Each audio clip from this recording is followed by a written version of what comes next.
Hi hello అండి, నేను మీ Shweta. Welcome to my YouTube channel అమ్మాయి గారి వంటలు. Today recipe is Ramzan special Hyderabadi dum biryani. నేను చెప్పే టిప్స్ మరియు కొలతలు ఫాలో అయితే మీరు పర్ఫెక్ట్గా హైదరాబాదీ దమ్ బిర్యానీ ఇంట్లోనే తయారు చేసుకోవచ్చు. Let's start the recipe. ముందుగా చికెన్ లెగ్ పీసెస్ని 4 times వాటర్తో వాష్ చేసుకోవాలి. చివరిగా నిమ్మరసం, ఉప్పు వేసి వాష్ చేసుకోవడం వల్ల నీచు వాసన అనేది పోతుంది. చికెన్ పీసెస్లో కొద్దిగా నిమ్మరసం, పచ్చిమిర్చి ముక్కలు, ఉల్లిగడ్డ ముక్కలు, కప్పు పెరుగు, కప్పు పుదీనా, కప్పు కొత్తిమీర, బ్రౌన్ ఆనియన్స్, చిటికెడు పసుపు, తగినంత ఉప్పు, కారం, 1/2 tablespoon ధనియాల పొడి, గరం మసాలా, 1 tablespoon బిర్యానీ మసాలా వేసి ముక్కలకు బాగా పట్టించాలి.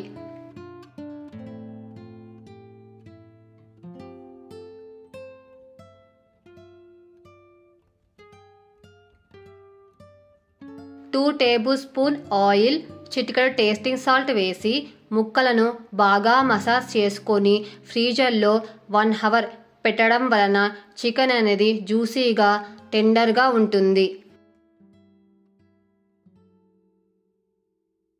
ఒక బౌల్లో 1.5 బాస్మతి బియ్యానికి 2.5 glasses వాటర్ వేసుకొని 1/2 hour ముందు నానబెట్టుకోవాలి.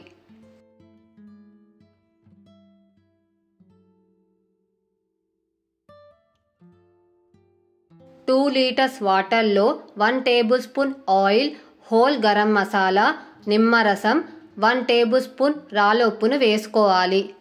వాటర్ బాయిల్ అయ్యాక నీళ్ళన్నీ వంపేసుకున్న బాస్మతి బియ్యాన్ని వేసుకొని హై ఫ్లేమ్ మీద 70% ఉడికేదాకా ఉడికించుకోవాలి. రైస్ చూడండి, ఆల్మోస్ట్ ఉడికిపోయింది. ఇప్పుడు చేతితో చెక్ చేసుకుంటే సరిపోతుంది. ఒక చిల్లులు గరిటెతో రైస్ని డ్రైన్ చేసుకొని మ్యాగ్నేట్ చేసుకున్న చికెన్ పీసెస్లో లేయర్స్గా వేయాలి. 1/2 tablespoon సాఫ్రాన్ కలర్, బ్రౌన్ ఆనియన్స్ని వేసుకొని మరో లేయర్ బాస్మతి బియ్యాన్ని వేసుకొని 1/2 tablespoon సాఫ్రాన్ కలర్, కొద్దిగా బ్రౌన్ ఆనియన్స్ వేసుకొని 2 tablespoon నెయ్యి వేసుకోవాలి. దీనిని పెన్నం మీద దమ్ చేసుకోవాలి లేదా మైదా పిండిని గిన్నె అంచుల దాకా సీల్ చేసుకొని దమ్ చేసుకోవాలి లేదా ప్లేట్ మీద ఏదైనా బరువు వస్తువు పెట్టి దమ్ చేసుకోవాలి. దీనిని 30 నుండి 40 minutes వరకు మీడియం ఫ్లేమ్లో దమ్ చేసుకోవాలి. ఇప్పుడు స్టవ్ ఆఫ్ చేసుకొని చెక్ చేసుకోవాలి. ఓకే అనుకుంటే దించేసుకోవాలి. దించేసుకున్నాక 15 నిమిషాలు పక్కన పెట్టుకొని వేరే ప్లేట్లో సర్వ్ చేసుకోవాలి. అప్పుడే పర్ఫెక్ట్ టేస్ట్ వస్తుంది.